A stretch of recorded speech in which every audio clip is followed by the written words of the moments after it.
police in America belong to the people, not the other way around. That's not rhetoric. I mean, it's rhetoric, of course it is. I happen to believe it in my heart of heart, in my soul of souls, that the police in this country, unlike other totalitarian regimes, belong to the people. Well, we got off on the wrong foot. We aligned with slave patrols at the very inception of policing. And from that point forward, there's been this uninterrupted line between those days where police officers are acting like bounty hunters, returning property to slave owners and collecting money for it, and seeing wave after wave of corruption and tiny little lapping waves of reform over these generations that bring us up to the current time, that we're still not the people's police. We don't belong to the people. And yet, in a free and democratic society, the case can be made that that's exactly what we should be doing. So I've advocated for and articulated a new model of policing.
America was founded on the idea that individuals have rights, and that government exists to protect those rights.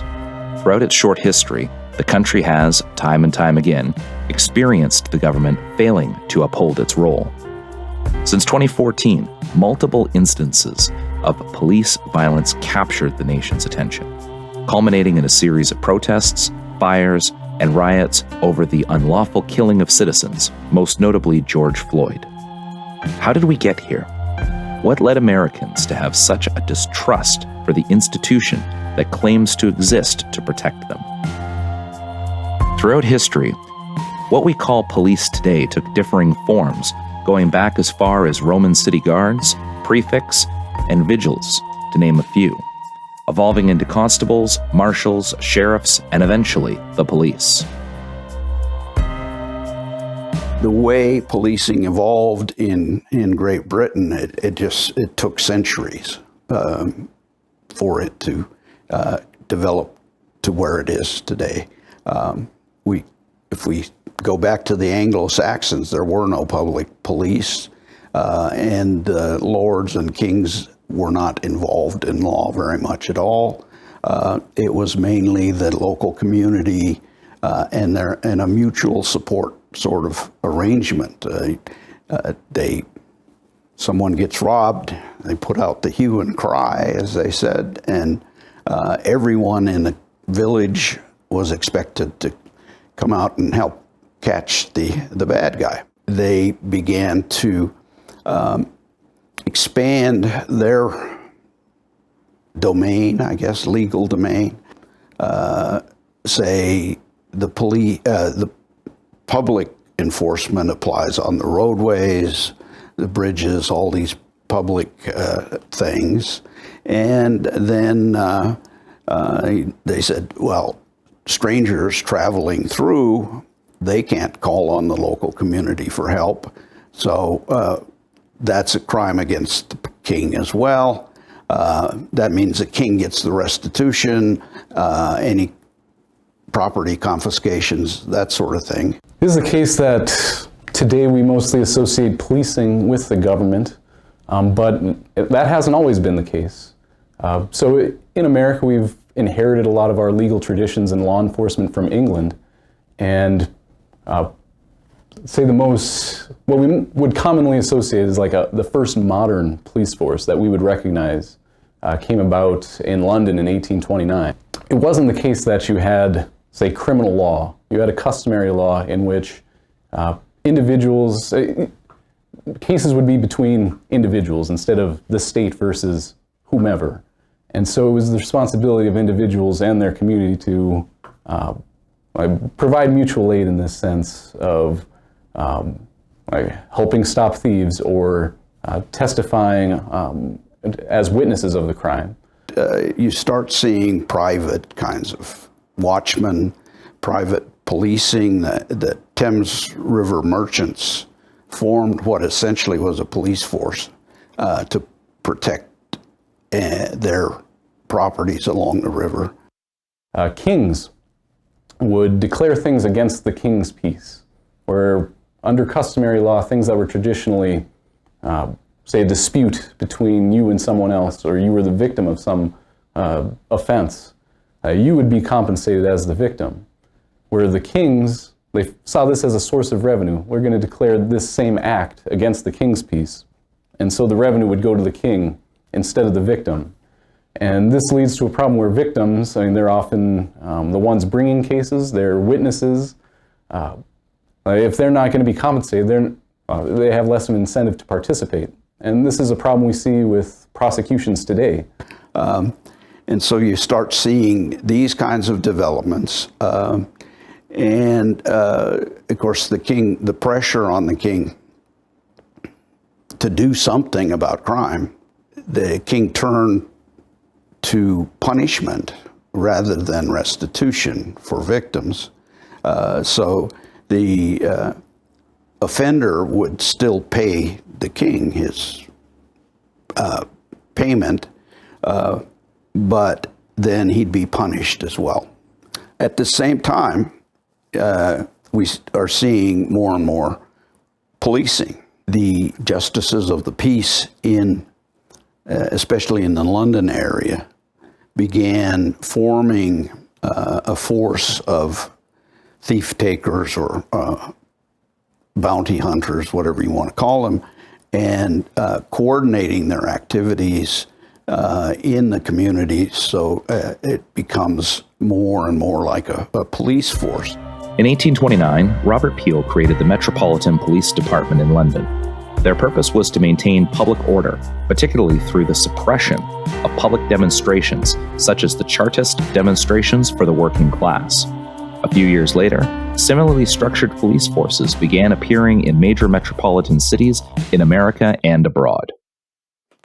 So pressure rises to start publicly supporting a police force, especially in the London area.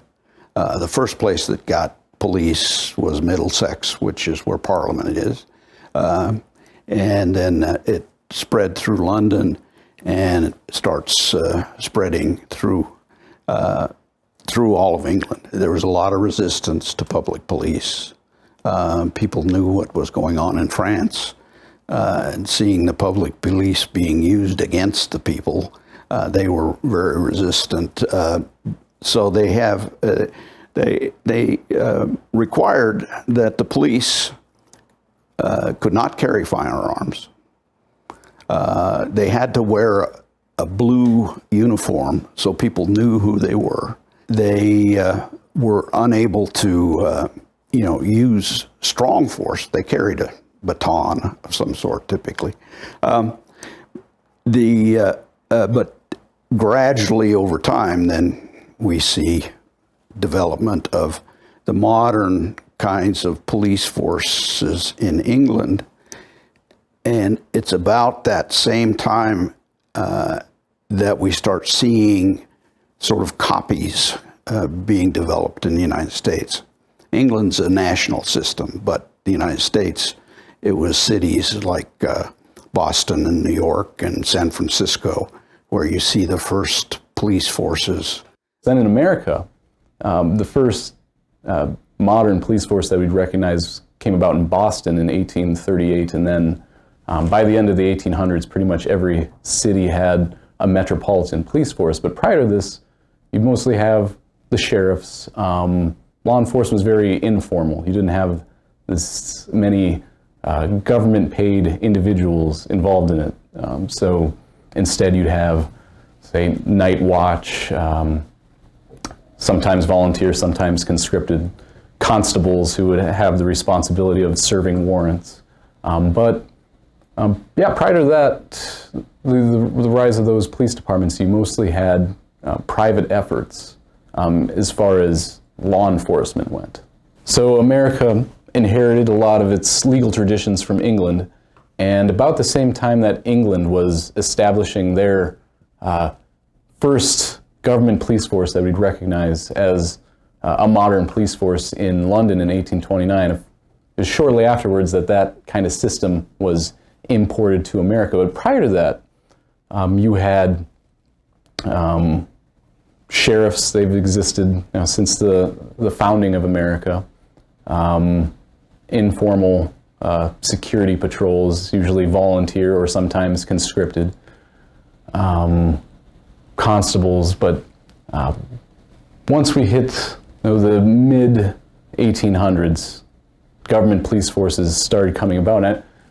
And I would say that was partially in recognition of a perceived need, as many so temporary government programs that aren't so temporary are. Wouldn't say there wasn't some kind of need for change, but that doesn't necessarily mean that this change was the best change. So policing gets created in its modern form primarily in the late 18th and early 19th century, and it happens in direct relationship to regimes of exploitation and challenges to those regimes of exploitation. So in the United States, we see policing emerge in relationship to slavery in the U.S. South, to colonialism in the U.S. West, and in the North, the rapid influx of European migrant populations being channeled into the new industrial workforce.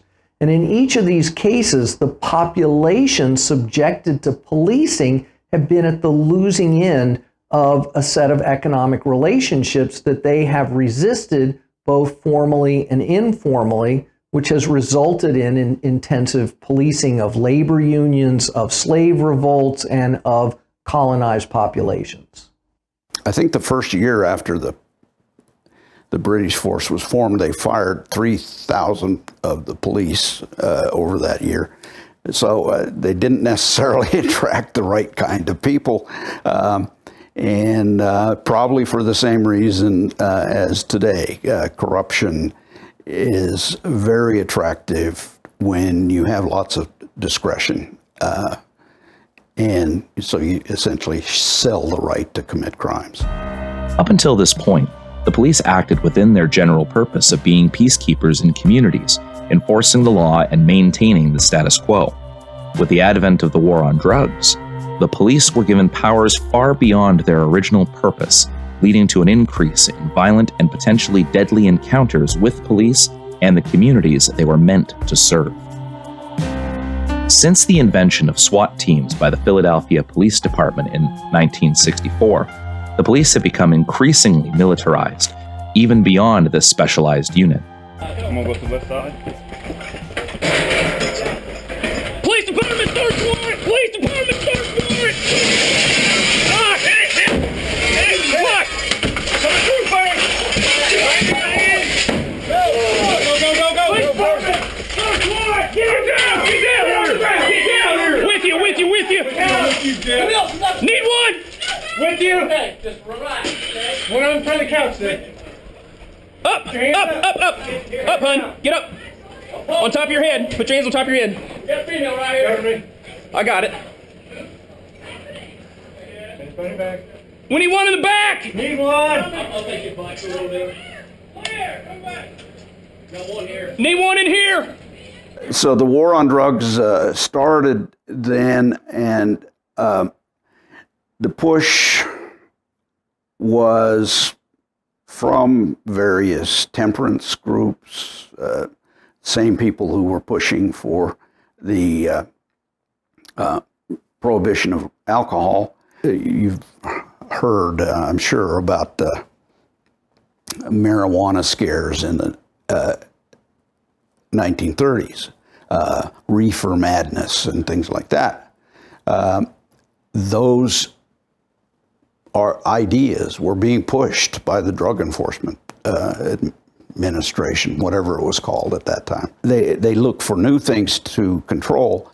As it materialized, beginning in 1914, I think, was the Harrison Act.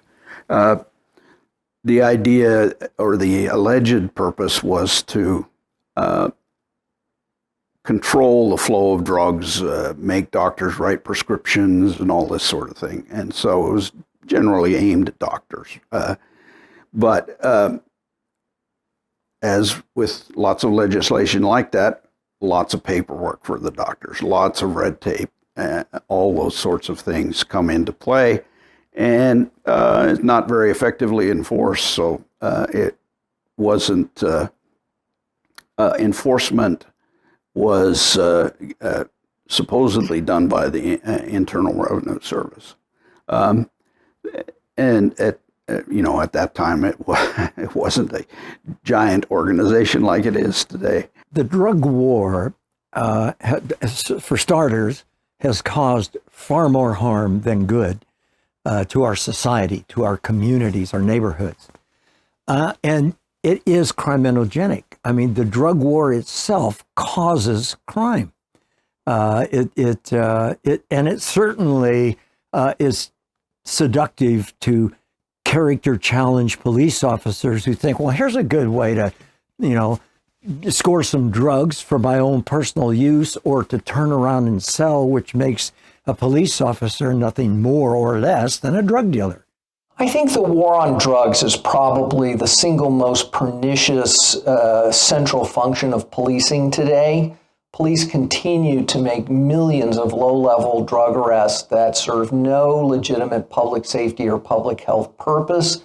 They have been an important driver of mass incarceration. They have contributed to the erosion of the Fourth Amendment and have really opened up so much of our lives to public scrutiny and criminalization. Very early on in my Coast Guard career, I was placed at just a top-tier counter-narcotics unit. I seized, with my hands, several metric tons of cocaine off the high seas. So we get the drugs running north in the boats, and we stop them, we interdict them, we search them, and we take the drugs. And almost all of our training was done via like cheat sheets or printed out packets. Like someone went on a Word doc and they said, you can stop boats, you can seize drugs, you can handcuff people. And that's it. Like that's where we get our authority, from this law and this act and this, this special code that was written by Congress. And it's just a number and a letter, and it basically says this. Well, hundreds of operators I worked with, I would talk to them, I'd go, where do we get the authority to stop these boats? And they'd go, oh, letter, number, this act. And I go, oh, cool, did you ever read that? And they go, well, yeah, I read it. I go, did you read the whole thing? They, yeah, the whole sentence. I'm like, no, it's 7 pages long. Have you ever read that? Like that source document. And they go, huh. So I go, okay, cool, let's say you do. Well, where do we get the authority to create that document, right? So there must be some rule book somewhere that says we can make rules pertaining to this, right? So let's back it up as high as we can. And very quickly I realized no one has a clue. So almost everything that every cop and military member does, almost all of it comes from a piece of paper that was printed out in a Word document. That's where we do the things we do because we watch a PowerPoint, or we get an email update that says, hey, now we can no longer detain people for this. And you go, I saw it in the email. I guess we can't do that anymore. Or I guess we can do that now because, yeah, my sergeant sent me an email saying go for it. That's it. In the 1990s, programs like the 1033 program and other parts of the Omnibus Crime Bill placed more military equipment in the hands of local police, further increasing their lethality and the likelihood of altercations ending in violence or death. There's a lot of evidence that groups were also targeting minorities with the war on drugs, alcohol as well. I mean, supposedly a big reason for alcohol prohibition was to get the Irish out of their pubs, because that's where they did all their politics. It's changed its name over the years, but it's essentially the Drug Enforcement Administration, something along those lines. And now you've got this bureaucracy whose livelihood depends on continuing the war on drugs, and its size and influence depends on making it a bigger war. And from then on, I think legislation and policy has been driven primarily, again, by policing, by including the federal agencies involved in the war on drugs. Those are ideas were being pushed by the Drug Enforcement Administration, whatever it was called at that time. One reason the drug war always fails is because drug sellers are very entrepreneurial. They're not dumb people.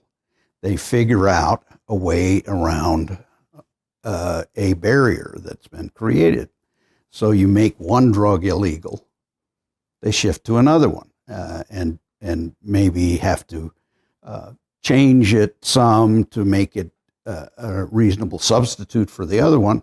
But they do that, and of course, you stop the flow of drugs through the Caribbean,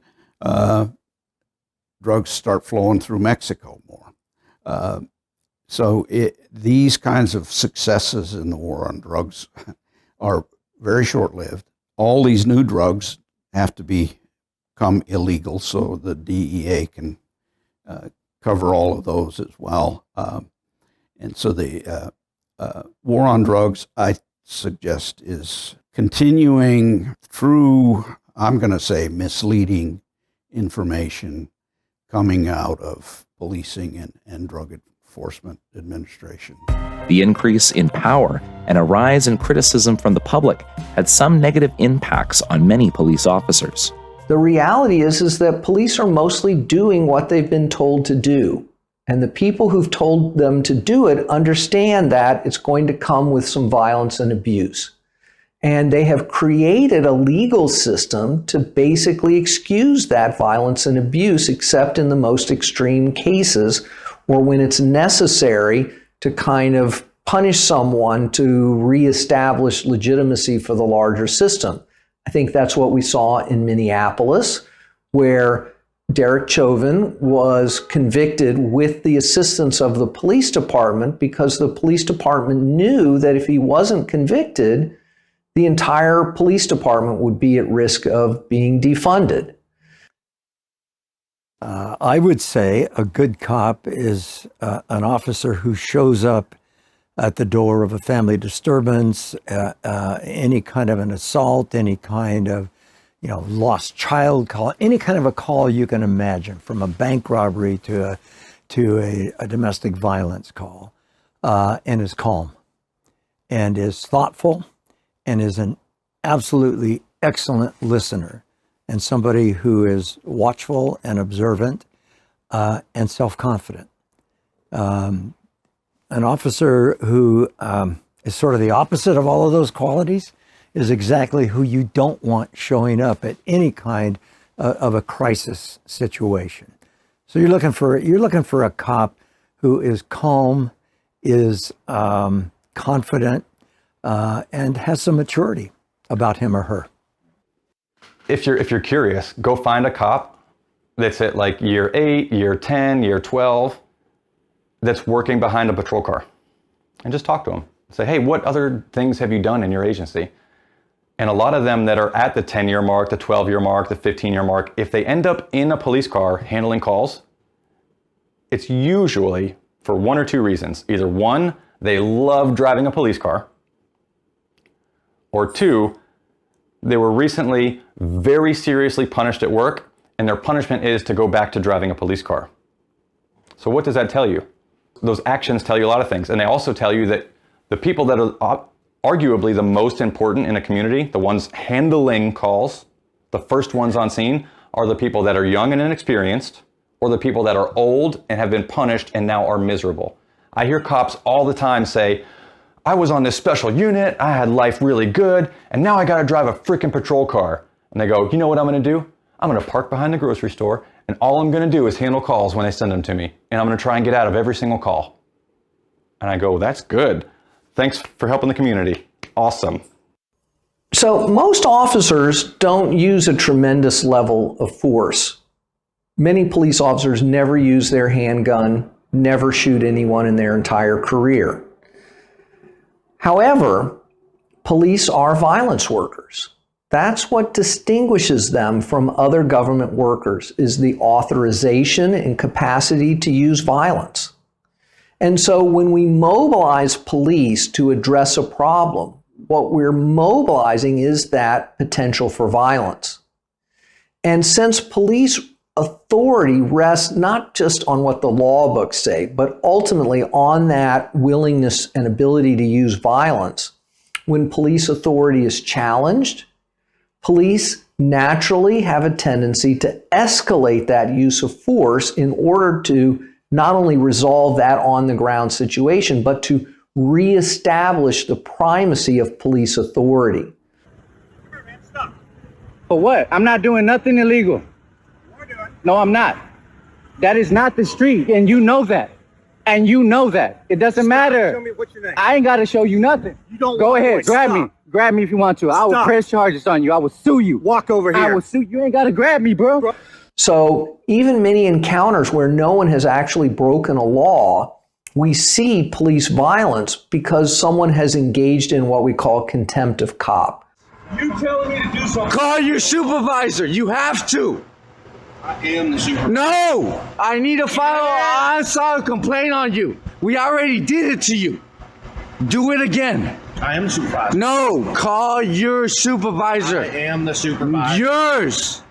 Yours. You illegally arrested somebody for filming. No, he didn't. Yes, you did. Yes, you did. You're not going to get away with it no more. I promise you that. I promise you. Or basically the questioning of police authority. It is the culture of American policing that determines, and indeed, I would say, governs who we get as police officers and how they behave on the streets. I don't ever remember an interaction going well where you become absolutely irate and belligerent at the drop of a pin at whatever officer you're dealing with. Usually doesn't help. So in the world that I want to live in, they should be able to accept, a verbal scolding from a citizen. But we are certainly more polite with people that are polite with us, right? And whether you're right or wrong, morally or legally, it's really tough to choose where you're going to fight your battle. And cops love saying, figure it out in court. They love saying that. Defense attorneys recommend the following 10 rules for dealing with the police. 1. Always remain calm and cool. 2. Never touch an officer. 3. Remember you have rights. Don't give them up. 4. Ask if you're being detained or are free to go. 5. You can refuse most searches. 6. Do not confess to wrongdoing. 7. Keep silent, don't lie. 8. Ask for a lawyer. 9. Demand a warrant for entry into your home. 10. Report misconduct later and don't argue. So a lack of effective monitoring, a tremendous amount of discretion, and perverted incentives like asset seizure laws are big factors in preventing police from being good police. In 1998, Officer Salazar was attacked by a gang of criminals while helping a robbery victim. He was brutally beaten and struck by a car. when all of a sudden a car came out of nowhere and hit me. I felt the snap breaking of my right leg near the ankle area. The ambulances soon arrived. I saw the helicopter up above. A lot of police showed up in response to an officer needs help, call 911. Some of the symptoms that I experienced immediately after I had come out of the hospital was I was paranoid. I was thinking I was going to get attacked again. I had what they call hypervigilance. I was always looking over my back, wondering if I was going to jump or get attacked. I was having nightmares. I had never had any problems with being an abuser or anything prior to that event, but I changed. When I came back, I started drinking immediately. I developed an I don't give a fuck attitude. I don't care about nothing. And I started to become violent on the streets. There's a lot of things that happened to me that I didn't realize were cumulative in creating the human being, the monster that I would become eventually. I would become a bad cop. I remember one of my partners, one of the rookie officers, and I graduated from the academy, he was telling me, you're gonna like working with Bill. He's killed out 8 people, you know? And so here we were, having a mass murderer, serial killer cop on the job. And it was normalized. He wasn't the only one. There was a lot of other veterans that also had the same issue, that would fight with the rookies, that would yell at them. I remember one time one of my rookie partners, my classmates, was telling me about his training officer. They were clearing a house for a potential burglar. He had him stay at a window to keep an eye.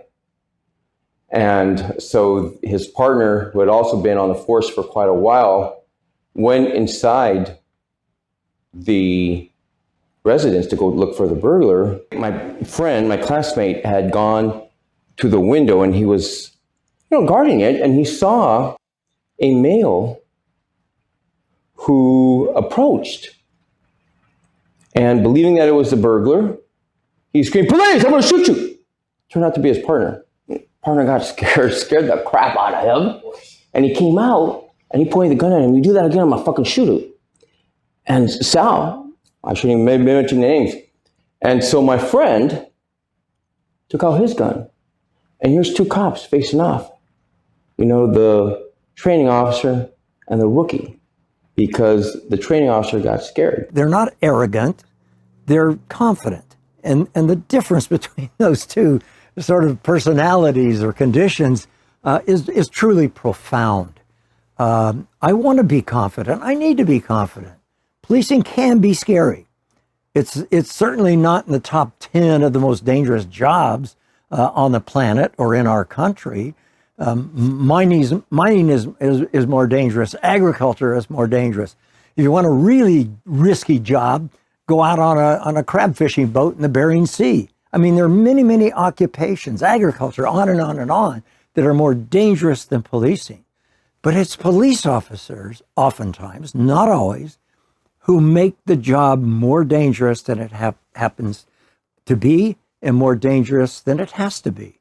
So it's important, I think, that police officers recognize that, with a comprehensive body of knowledge, with upper body strength and agility, with self-confidence, you can handle virtually any situation that you confront.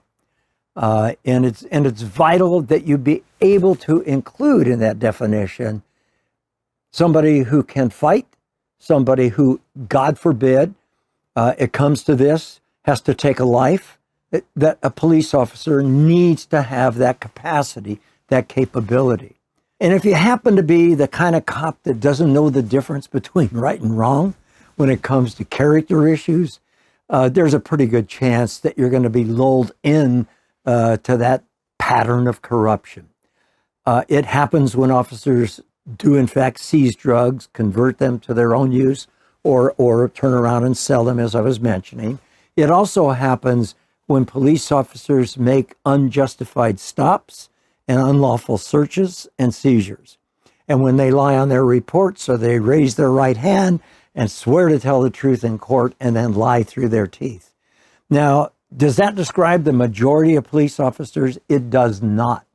But it describes enough of them that every police department, every community, every elected official, every moral leader in our community should be raising the question of police policies and practices when it comes to prosecuting this drug war.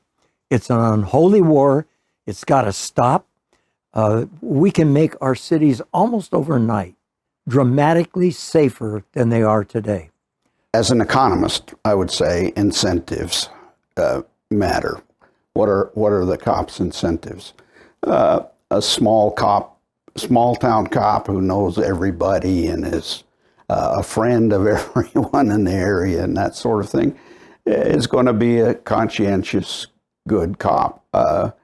In other places, the size of the institutions, a big factor is the number of crimes, just the massive number of crimes that have to be enforced, or supposedly are being enforced. They are, there are so many crimes that on the books that there's no way you could have enough police to enforce them all effectively. So that gives police a lot of discretion. They can decide which crimes they want to focus on. And various things influence that. My own research, we found a significant impact of asset seizure laws. As asset seizure laws began to change after 1984, when the federal government changed theirs, we found that if police got to keep the assets they seized, the money, cars, they focused a lot more significantly on drug crimes than on property crimes. On average, only 11% of reported crimes led to an arrest, and only 2% of all crimes result in a conviction. Yeah, a recent study from the University of Utah showed that police only solve 2% of crimes. I think that's significant as well. You know, the Punisher logo with the thin blue line doesn't necessarily give like the best visual or the best representation for police. And there's a lot of that. You know, it's almost like a disease, like a mind virus within police. You know, I think there's a lot of ego involved within police and police culture. And I don't know how much could really be done at a federal level or even a local level. It really has to be something that changes within the departments, within police culture on its own. And I think that's something that needs to be led by good officers who aren't entangled and wrapped up in their own egos, their own sense of empowerment through authority. The police fatally shoot an average of 1,000 people per year, of which 46% are white, 24% are black, 17% Hispanic, and the remaining 13% mixed across remaining demographics. This equates to nearly 40 black people, 28 Hispanic, and 16 white people per million gunned down each year by police. I had my car impounded for 120 days from the police, and the district attorney had to pay to get it returned to me. The sheriff had to go down and hand deliver a check to the impound lot to get my car back. They did charge me with impersonating a police officer, which those charges thankfully have been dropped. But obviously I'm not a cop. No one feels the impact of a police state more than innocent people who the police victimize. This doesn't usually happen to me. I usually can just spit it out. I'm just gonna start over one last time. Yeah. Okay. My brother, Michael Barrera, was killed by multiple officers of the Woodland Police Department in 2017. He was asphyxiated and tasered He was beat. There was 5 officers. They were on top of his body while he was saying he couldn't breathe multiple times, screaming out for help. So an assault started in his home, and he ended up about a mile away, and that's where the cops cornered him in a cul-de-sac. All of this is on, most of it's on video, all of it's on audio. So there is proof of what happened to him. He was backing away from them. I believe that the cops were actually involved in what happened at his house for multiple reasons, but when he was approached by them, he was basically asking, like, why are you trying to kill me? When they approached him, he had on shorts and shoes. He had a jacket that he had taken off so they can see him and stuff. They came out with the gun on him right away, and he was scared, and he was asking why they were trying to kill him. A witness that had seen him before that, he had told the witness that 3 guys had assaulted him in his home right before he was killed by the police. When they approached him, brother was saying, put your gun down, put your gun down. I'm not a threat. They kind of cornered him, like the way they came at him. And so then there was the physical assault. They say that they have different stories, but Michael didn't have any weapons on him when they physically assaulted him, and he ended up being face down in the mud. They hit him. He was hit with the baton multiple times in the head. One of the cops admitted to they were sitting on his backside. So 1 man, 5 officers, 2 of them, their bodies were on top of him. And he was repeating, I can't breathe, I can't breathe. And they mocked him, just, if you can breathe, like just telling him he's lying. If you can breathe, if you could talk, you could breathe. So my brother Augustine was shot and killed by a police officer here in Sacramento on, it was just a little over a year ago. It was November 14th, 2020. And he was at a community event, and I don't know what was going on exactly. There was rumor that somebody had a gun. Next thing you know, you do see my brother coming out of another warehouse with a gun, and somebody kind of tells the officer, there's a guy in there with a gun, go get him, Mexican guy. And my brother, the officer kind of walks up, and somebody else starts shooting from inside the warehouse, and the officer just came and just started shooting my brother in the back. Never did he give any commands to tell him stop, drop your weapon, Sac PD, nothing. He literally just came up running like a video game, shot my brother in the back. Actually, he used all of his rounds in his magazine, so 13 shots, 11 hitting my brother in the back. Then about maybe 25 feet away from my brother tells him, drop your weapon, yet still never announces that he's Sac PD or anything. As he's coming back, reapproaching my brother, he's flashing his light. You can see my brother like kneeling down, and the gun is behind him with the magazine out of it. So completely unloaded, behind him. So there's no threat, there's nothing. And the officer tells my brother, crawl out, towards me, turn around and crawl out towards me. So my brother is obeying all of his commands, mind you, with 11 shots to the back, and still doesn't know that this is an officer because the officer still has not announced himself, but my brother's following every command. So he begins to turn around, and the weapon at that point is in between my brother and the officer. So at that point, my brother slides the weapon towards the officer, kind of like, again, no threat here, here's my gun. Again, still doesn't know this is an officer yet. My brother's words, literally 7 last words was, I didn't shoot anybody. So as my brother slides the weapon to the officer starts saying, asking people that are coming out of the warehouse, where's the other shooter? So it is on video body cam, when the officer is being interviewed by a lieutenant, that he tells the lieutenant that he did see another shooter in his peripheral, but yet he's still hounding, focused on my brother until that shooter actually got away.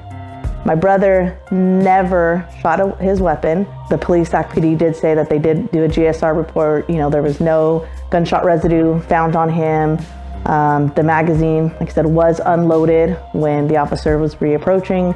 I guess there's a safety mechanism inside the weapon, because there was one round that was chambered, but unless the magazine is actually, you know, inside the weapon, it's not going to go off anyways. So there was no way for him to even shoot or anything. And this is all clear on video when you actually watch the unedited version. However, the narrative and the version that the police put out was that my brother was waving a gun at people and that the officer told him multiple times to drop his weapon and he did not comply, so the officer shot him. My son would be alive today if that officer would have said one word before shooting, and if he would have just said police, my son would have dropped the weapon. He might have went to jail for having a gun, but he would be alive.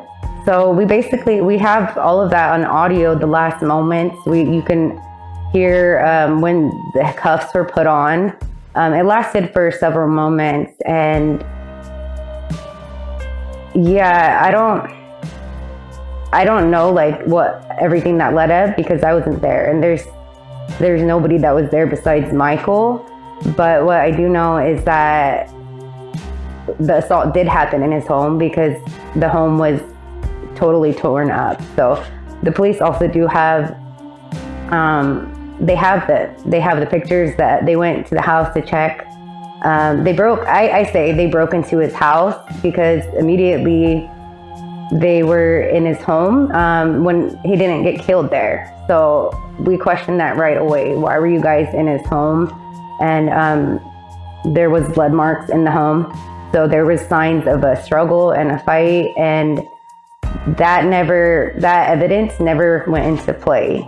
So their story, when it first came out, was that my brother got in a fight with a lot of cops, that he didn't have weapons, but that he ran from them. So that was what they told us. And then about 15 minutes later, the first news release comes out, and it says that a man was naked, that he had a knife, a golf club, and scissors, and that he was trying to attack cops, and that he was breaking into cars. And I hate repeating this, because it's just a horrible narrative. It's a false narrative, because they had just told us to our face a whole different story. So when we first heard everything that was going on, that was the story that we were told. Yet knew in our hearts, that's not his character. That's not like him. Something doesn't add up here. Then about a week later, we got an edited version of what had happened, but it was the police, incident report. And based on even their written report, once you see the unedited versions, it doesn't line up with what they wrote.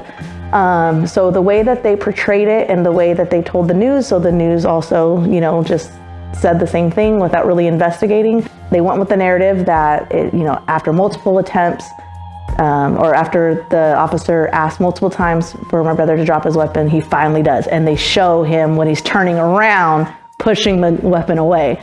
But if you actually look at the unedited, it's clear as day that the magazine and the gun is behind him, out. And I remember when we first watched the edited version at Sac Police Department with the chief and one of their lead investigator supervisors. The first thing I noticed when he actually slid the weapon, I didn't notice the magazine was out, but I noticed the sound of it. I said, it sounds so light, like a toy. I mean, you can just tell it was not heavy at all.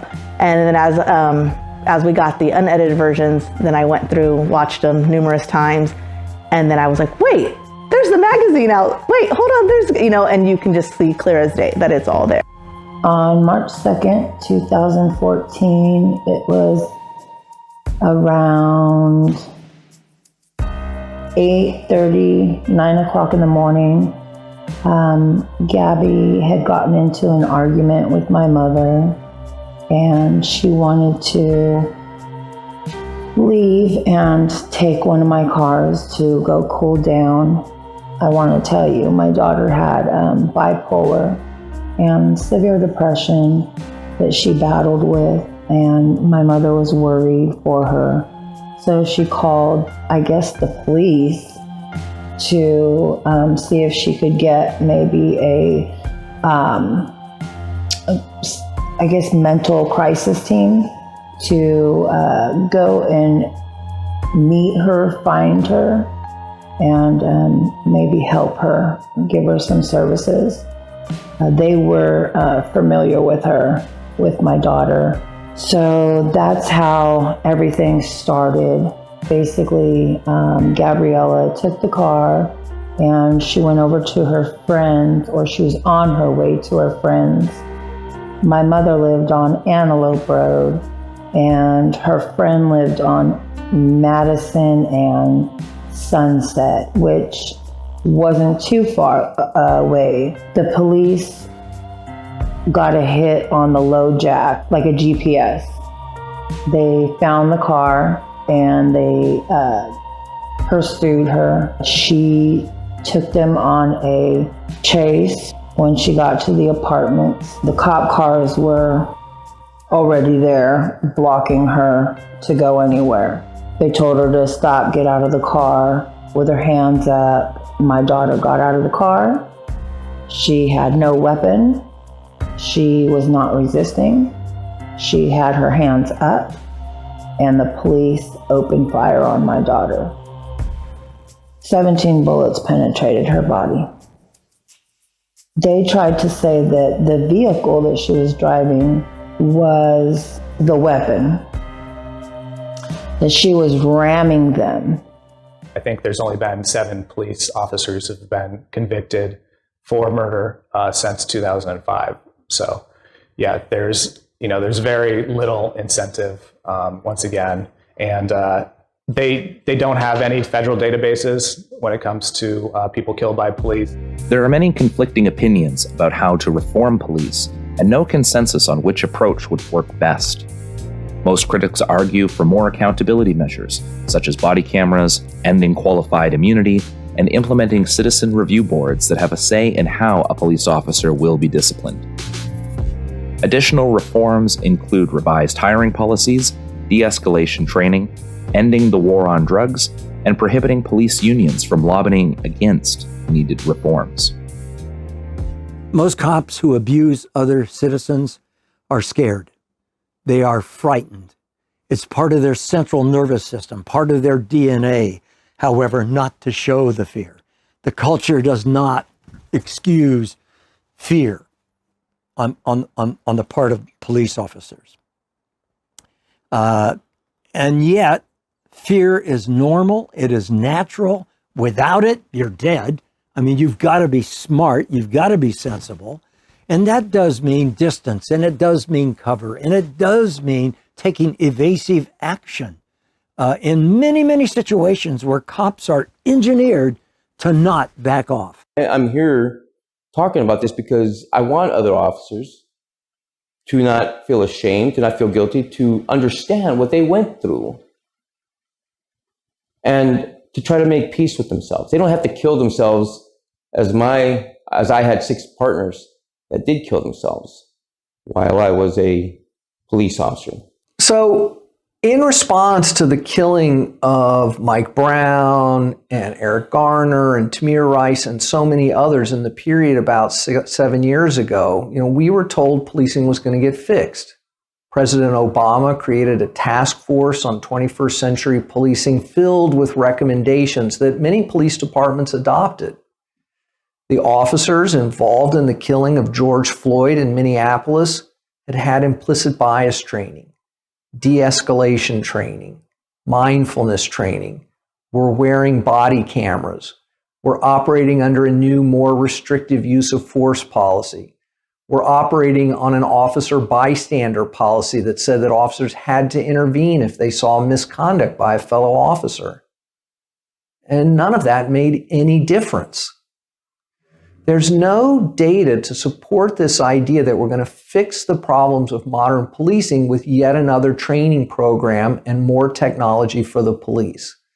We need to ask some bigger questions about why we keep turning every social problem in America over to police to solve. So we've been told for the last 40, 50 years that the only resource we can have to produce public safety is policing, whether we're in high crime communities, low crime communities, etc. Also, we live in a culture that celebrates policing in the news, in our entertainment. And so it's very hard to talk to people about what alternatives to policing might look like in a world where policing has been the whole story. Having said that, when we ask people, do you think someone other than the police should be handling school discipline? Do you think someone other than the police should be responding to a person having a mental health crisis? Most Americans think that we should develop these alternatives. We already have a massive system of privatized security and incarceration in the United States. So some people have said, well, if we defund the police, that will just lead to more private security. But that system of private security already exists, as problematic as it is. And what people are actually calling for when they talk about defunding the police is not creating a kind of free-for-all where everyone has to develop their own security plan. What people are really calling for is creating new types of interventions to produce public safety better than just relying on armed police. My own advocacy is privatization, decriminalization, and restitution. The police have so much to do that they have all this discretion. They're always going to have discretion because there's never going to be enough police to enforce whatever the laws are. But we've given them so much discretion now that it's really difficult to control them. So I would say decriminalization should be a big focus for legislatures. And we now know that dash cam recorders and body-worn cameras can make a huge difference. They can occasionally and have vindicated police officers. That's not bad. I mean, police officers, that's not what happened. My report is accurate. What I reported to my supervisor is accurate. And by the way, here's the evidence. We saw, because a young teenager pulled out her cell phone on that street corner in Minneapolis back on Memorial Day of 2020 and started rolling. We saw what really happened, not what the official report originally said, a medical problem. Well, of course there's a medical problem. You've got somebody with his knee on your neck, for 9+ minutes, you've got a medical problem. In fact, you've got a death. And it was murder. And I am so glad that that young woman made a decision to record that because it gave us something that oftentimes the official spokesperson, the sheriff, the police chief, the superintendent, the commissioner of police, standing before a bank of microphones talks about some tragic incident that took place in our town yesterday or last night. And then oftentimes is telling the story that his own chain of command has told him, starting with the report from the streets. But unless you have this kind of evidence, there are so many of these controversial incidents, they're going to go, they're going to be inaccurately reported. And so I'm needless to say, I'm a believer, I'm a fan, and I believe that a police officer who willfully cuts off that line of accountability shouldn't be a police officer. Privatization, decriminalization, and restitution, I think, is the way to go. It won't happen. It can't happen overnight. Defunding police can happen overnight, but it'll be disastrous. You have to have something in place before it happens. The market reacts very quickly, of course. So if the barriers to private security are lowered, you have a market potential that will jump in. If I couldn't get rid of government policing, but I could make some changes. I would talk about the processes of hiring. It's an absolute mess. So I would absolutely shred that entire system is what I would do. I would turn it into, if I want to hire somebody, I sit down, I eat lunch with them, I talk to them one-on-one, and I go, okay, you're a psycho, or I go, this sounds really cool. We'd love to have you. There is one cop, chief somewhere in the Midwest, he said he did change his hiring process, and it was, they threw out the polygraph. So they used to do polygraph every person, and now he said, we've gotten rid of the polygraph completely, and he said, we hire people part-time before we make them full-time, and we tell them that, we're open and honest. And if we hire them, and they show up, and they work 1 day a week, and they work really hard, and they keep doing that consistently, we bring them on full-time. So I think that's an option. The other thing is, besides the hiring process being a mess, it's the promotional process and the special teams process. So this drove me crazy, and I would love to change this if I could, which is everyone in almost every single police department across the nation, you start as a patrol officer. You get behind a police car, you get a gun belt, you get a patrol uniform, and you handle violent, crazy, wild calls. You're the first one on scene. SWAT is almost never the first one on scene. It's a regular patrol cop. And people would probably love to perform in an area that they have an interest in, they have a skill set in, and they're passionate about. And you're prohibited from doing that. On your very first day on the job, you're prohibited from bringing your special skill set into a police department, and sometimes for several years.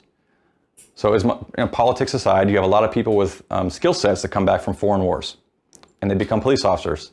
And sometimes so many years will pass, and their skill sets will deteriorate to the point where they're almost useless now. And then they get expected to go back onto a special team later in their career because we have to wait X amount of years. You have to do this job you don't want to do for so many years. Oh, then you can go do that thing you're really good at. That's wild. Some officers should never have been hired. Many that we will hire in the future should never be hired. And I think it just needs to be said that there are some whose temperament, whose personality just doesn't comport with the expectations that we as a society have or are entitled to have for those people who show up at our front doors or who pull over our cars or what have you. And so I think it's vital to understand that some people cannot be trained to be good police officers. Let's just start there and never hire those people to the extent that we're discerning enough in our selection process to avoid that. But what I firmly believe is that it's not training, it's not policies, it's not procedures, it's not equipment, it's not weapons.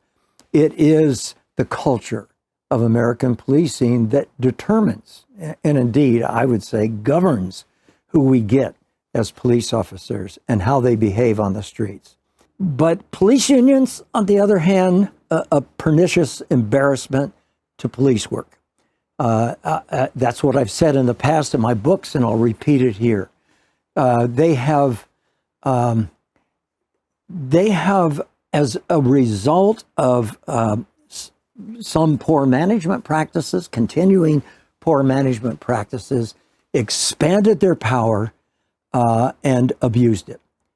And when you hear police officers arguing against what I consider to be sane and sensible police reforms that would help improve the community-police relationship and not jeopardize the safety, for that matter, the morale or the overall welfare of police officers, then I have to ask, what's happened?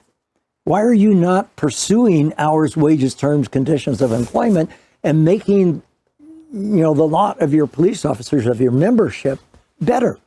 But instead, you're fighting the American people who are now saying very clearly, used to be blind supporters of law enforcement, we need more accountability. But in Washington State, and in states really throughout the country, reform initiatives are being fought by police unions. Predictable, depressingly predictable from my point of view. I would love to see police union officials say, you bet I'm going to work for better pay, better working conditions. I'm going to be working toward more honesty with the rank and file. I don't think police chiefs ought to be treating their cops like delinquent or dependent children. And here's some examples of what we see as that kind of behavior. But for God's sakes, when it comes to sensible measures of accountability, get behind them and advocate for them. Some union officials have done that, and frankly, most of them have lost re-election. So if there's an option for a union to say, we can protect this officer, but it's probably not a good thing overall for the community. Or if they had the option to say, we can fire this officer and be really good for the community, but not great for the officer or the department. Everyone can do this mental thought experiment, and they can go, which one do I think is more likely to happen? Even if you're not familiar with the unions, you can guess. It definitely depends on the local conditions, because one could argue that in some place like, I'm speaking from Idaho right now, a lot of Idaho, you have a lot of municipalities, they don't have their own police departments. If they need some type of official law enforcement service or someone acting in that capacity, they're served by the county sheriff, and they may be far away from them at any time they might need them. And so in that sense, they kind of have the same system that existed prior to the 1830s when the first official big city police department came about.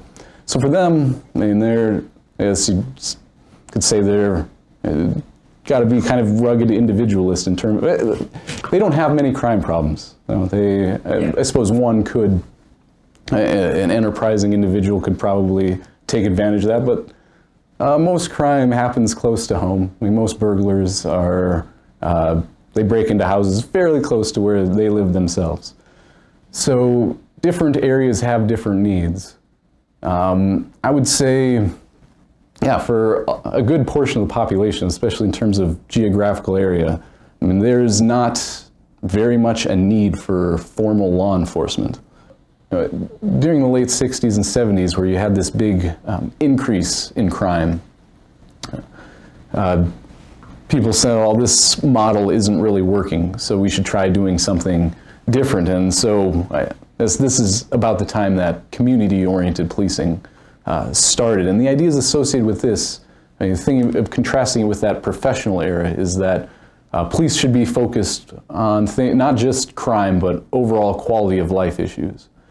A very influential paper in this regard was called Broken Windows. You might have heard of Broken Windows Policing. This was from an article in The Atlantic, actually, in the early 80s by Wilson and Kelly, in which they argued that certain neighborhoods, like, people aren't necessarily afraid of, say, violent crime, but they have a sense of fear if they go through a neighborhood where, I mean, windows might be broken, or there are other signs of disorder, like panhandlers or drunks or graffiti or these types of things. And their idea there was that if something like a window is broken or you have these other signs of disorder, if those aren't dealt with, this indicates to people that, oh, people in this neighborhood don't really care. I can engage in crime without really any consequences. So their idea there was that police should be focused on these quality of life issues, not just major crimes. And so in these blighted neighborhoods, by focusing on those small things, that they'd be able to prevent more serious crime. So I'd say order maintenance or quality of life issues I'd consider a big part of community policing. Perhaps more of a core aspect of community policing are these police community partnerships, whereas I mentioned before that it's Joe Friday, just the facts man. It's like we're the professionals. The idea, one of the ideas with community policing is that the community, individuals should be really involved in partnering with the police to solve problems. The events that led up to me creating an organization that protects people and trains them to protect themselves was pretty much two events. One event, the first event, was a woman being chased off a bridge after she was taken out of a car in front of a crowd of people. A 14-year-old girl was attacked by a mob of women, and I was told not to interfere by a sergeant on the Detroit Police Department, and so I did not interfere in the beating and attack of this child. And that's because it wasn't in the buildings where I was working. It took place in the street, and I was told, don't get involved because If you do, then you will be in trouble. I didn't want to have trouble with the law enforcement, so I thought, you know what, I'll just follow exactly what the sergeant told me, and I'll call 911 repeatedly. And I did that. And then when the girl got out of the hospital because she had been attacked by these women, they sprayed Raid in her face, Roach Raid, which gave her chemical burns. I took the mother and the daughter to the police station the next day against her will. The mother asked me, she said, what do you want us to go to the police station for? I was like, what do you mean? Your daughter was attacked. If you're a good mother, if you're a good citizen, you'll do this. She was like, what are you talking about? The police don't help you. I was like, the police do help you. Stop it. You just got to be a good citizen, a good mother. And she was like, where are you from? I grew up in Ann Arbor, which is a college town where University of Michigan is. My mother's a doctor. I went to school in West Germany. She was stationed overseas in the military. My father's a school teacher. For me, I didn't know that people lived in a place in the United States where they're inherently in danger and there was no protection. I really believed that you simply call 911 and they come rescue you. And I guess that's from television, but that was my belief. So I created a martial arts system, which I call a survival system, that teaches you how to legally defend yourself on the ground, standing up, using a baton, a knife, a pistol, a shotgun, a rifle, and how to defend yourself legally, meaning you have a threat continuum. So you know how to respond to different types of threats in a legal format and how to explain that, articulate it to law enforcement when they arrive. And by understanding the law, my belief was that we could increase the quality of life of people. We could make it so that people could have a better quality of life, more successful life, not go to prison when they were defending themselves, not lose their money from lawsuits, by creating avoidable injuries and deaths. So when this girl got chased off the bridge in 1995, 96, I created an organization that specifically focused on family protection. And the bridge incident was the thing that changed me from a person thinking about business to a person thinking about the reason for my life. Police in the US are the third highest funded army in the world. So I understand why people feel like there needs to be defunding in action with police, but that's not going to be the same as abolishing them. They're never going to be allowed to be defunded all the way to being abolished. That's not something that's ever going to happen. So I understand, not wanting the militarization of police, MRAPs driving down the road, or to do a no-knock drug raid, or just to intimidate the public. I get that. But at the end of the day, even if we were to take those things away, that doesn't mean that police are just going to completely, be gone from society. So I think there is, a bit of a misnomer there with our friends on the left. They think defunding just means that they're magically going to disappear. That's not going to be the case. Again, I feel like if we were screaming decentralized police at the top of our lungs, then we'd be heading on a path that actually makes some type of sense. Defunding the police, again, it's at the discretion of lawmakers. Again, having the discretion of the lawmakers be our North Star, that's just, it's not smart. It's not going to be something that produces results. So I went to the building owner that owns a 17-story building, another 10-story building, and a bunch of other buildings in the area. It's 10 buildings in one square block. I lived in the middle-class building that was in the major road, East Jefferson in Detroit, on the east side. This neighborhood was known as Crack Alley, according to police and the civilians, because of the amount of violence that takes place there. And really, here's what I found out. There's no violence. There's no violence problem. There's no protection for the families. There's no protection for the people. We only protect what we believe is valuable. We only protect what we love. If you do not love these people, you do not believe these people are valuable, you cannot protect them. It doesn't matter what you're talking about with money. So what I did was, once the wealthy man basically laughed at me when I said we should put better doors up for safety, better lighting, safety. He's like, listen, I'm glad to hear you care about your people around here. I was like, I'm not from here. I'm from Ann Arbor. It's a college town. We don't have these problems where I'm from. People like you'd be in jail probably. If you ran a building where I lived, they'd put you in jail. Okay. So I was like very offended, but also confused. Remember, this guy's extremely wealthy. Like, I'm trying to help you, but he's not understanding. So really the problem isn't him though. If I'm going to make this sale, of an idea that's going to be something that's going to motivate someone to want and inspire them to want to change, then I'm going to have to be innovative. I'm going to have the intellect, ingenuity, and initiative to create and inspire the change that I want to see.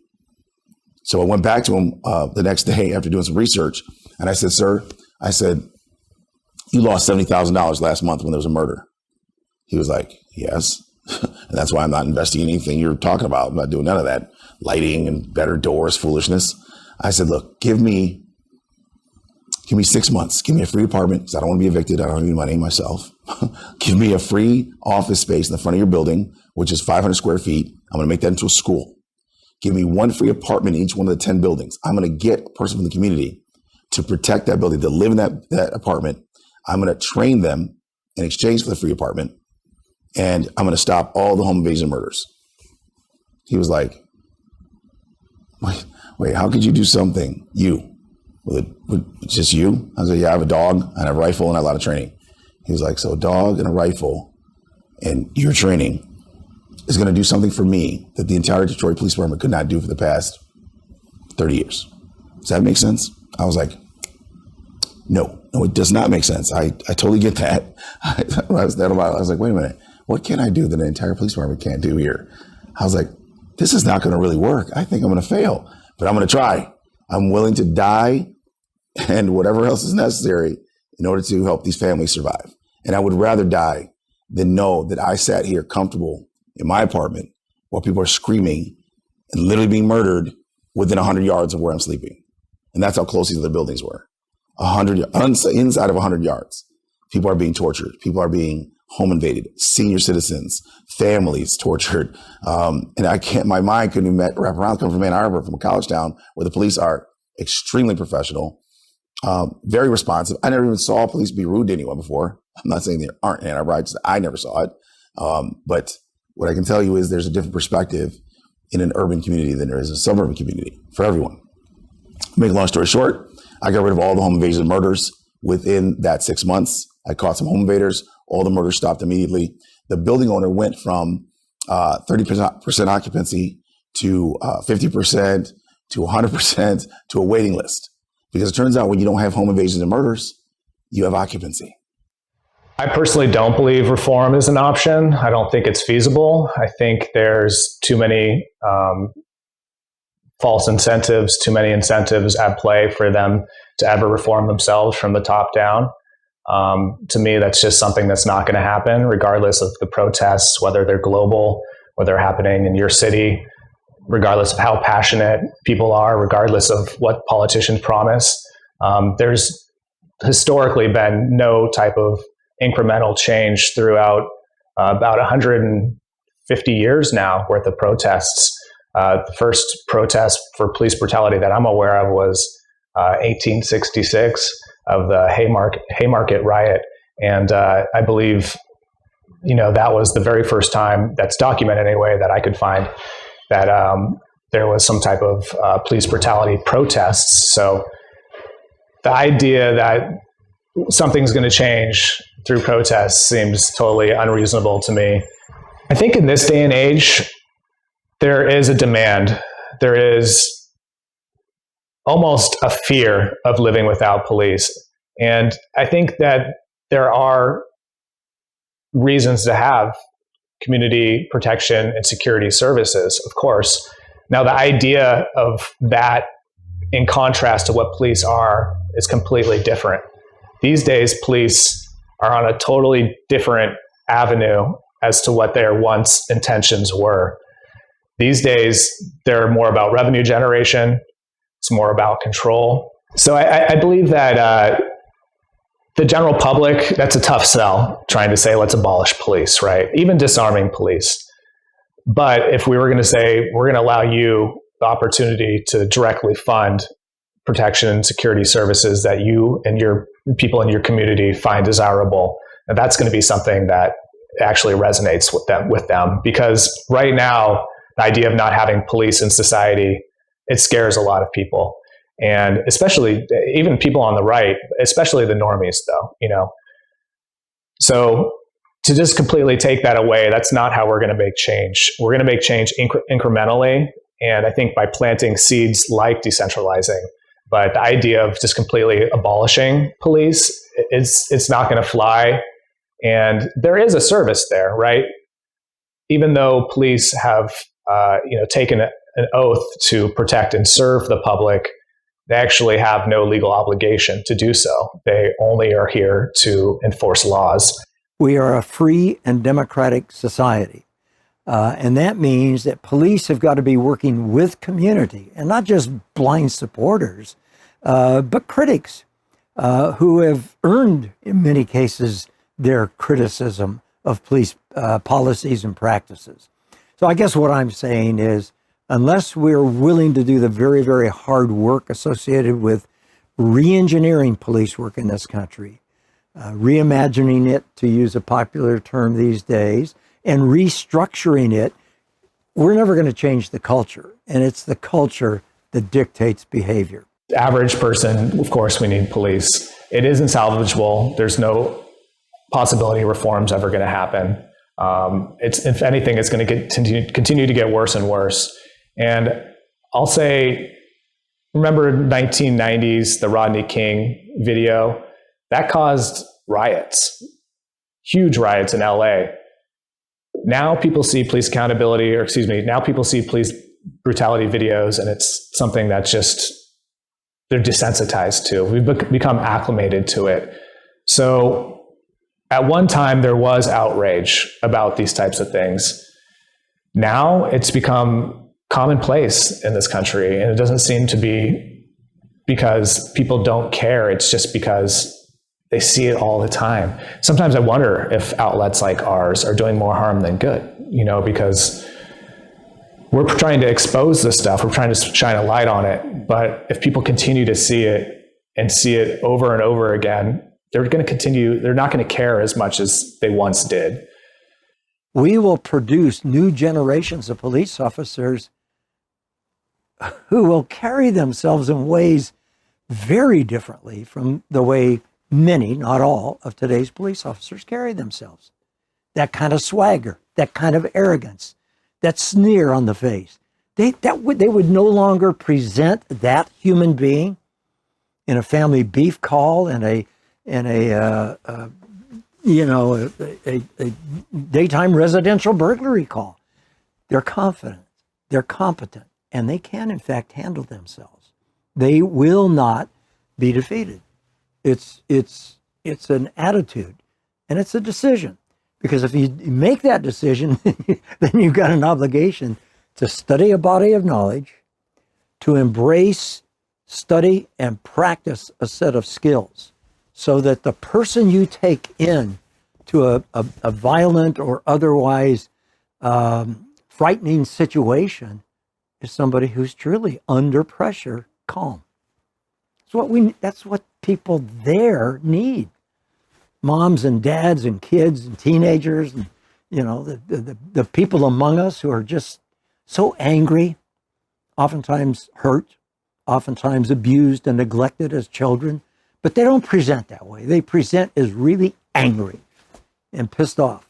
And man, if we can find it in our imaginations, if we can find it in our leadership, to say there's a different model of an American police officer and an American police department that's very different from the 2021 version, I think we'd all be better off.